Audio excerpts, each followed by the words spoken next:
Even in a benign AI scenario, we will be left behind. Neuralink is Elon Musk's answer to the threat he believes artificial intelligence poses to the human race. In many ways, we're like cyborgs anyway, because our smartphone is like an extension of us, like a limb. The problem is the communication bandwidth to the phone is too slow. It's a speed issue. We're getting the information to our brains too slowly and not sending it out fast enough. You need something artificial in your brain to help with this process. Neuralink connects human brains to computers through a chip smaller than a penny. You insert it by drilling a small hole in the skull, although this could be as simple as a LASIK procedure in the future. A robot implants the device to ensure extreme precision. The chip is connected to the brain through 1,000 tiny wires that are 10 times thinner than human hair. The company says these wires are flexible enough not to damage brain tissue. This is key because other BMIs, such as deep brain stimulation, which is used to treat Parkinson's, insert much larger wires, which carry more risks, such as strokes. So how does the Neuralink device work? How does it enhance your brain? Your brain is made up of neurons, 100 billion neurons. The neurons come together to form a large network through synapses. At these connection points, neurons talk to each other using chemical signals called neurotransmitters. Everything you see, hear, taste, smell, feel, these are just neurons firing, or what's called an action potential. This is where the Neuralink chip comes in. The wires on the chip carry electrodes. The electrodes record the signals produced by the action potential and send them to an external device worn behind the ear. The device is controlled by an app. So the electrodes basically read what is happening in the brain and repair the broken circuits.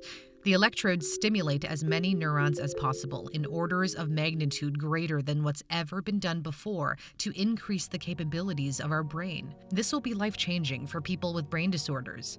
Neuralink says it will help people who are paralyzed move, allow those who are blind to see, treat Alzheimer's, cure epilepsy. When Elon appeared on Joe Rogan's podcast, he said Neuralink could, in principle, fix anything that is wrong with the brain, and that the device could be implanted into someone as part of a trial within a year. It's already been tested on monkeys. A monkey has been able to control the computer with its brain. Just, yeah. FYI. Neuralink is building on the shoulders of other implant technologies. Matthew Nagel, who was paralyzed after being stabbed in the neck, was the first person to use a brain-machine interface in 2006 that allowed him to control a computer cursor. Even though Neuralink is focused on treating brain injuries for now, that is just the starting point for the company. There will be updated versions of Neuralink, kind of like a software update for your computer, where the latest version could be capable of so much more. So what are some things you could do with a Neuralink device in the future? Elon says humans will be able to recall everything like a movie and play it back. We'll have superhuman memory. If you travel to a foreign country, you'll be able to download a program and speak in that language. In fact, you wouldn't need to speak at all. You could communicate with people without speaking if you both have the implant. Elon says telepathic communication could happen in as little as 5 to 10 years. Although making deadlines is not his strong suit, and he's admitted to this himself. Neuralink is just one of many companies thinking about brain-machine interfaces. Facebook is funding research on BMIs that will allow you to type with just your mind. Google's parent company, Alphabet, has a research organization that wants to treat diseases with an implantable device. The ultimate goal of Neuralink is to achieve a symbiosis with artificial intelligence.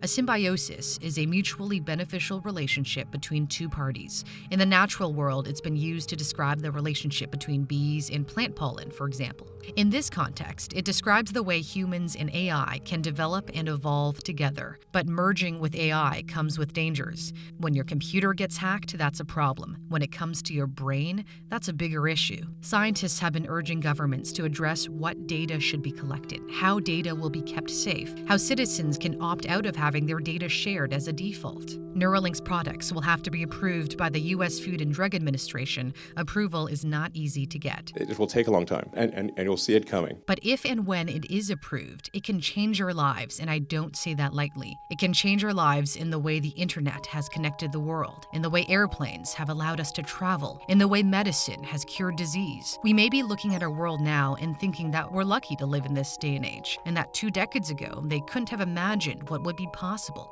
Yet 2 decades from now, people will look at us and think about how far behind we were. We ain't seen nothing yet. I'm Cindy Palm. You've been watching Newsthink.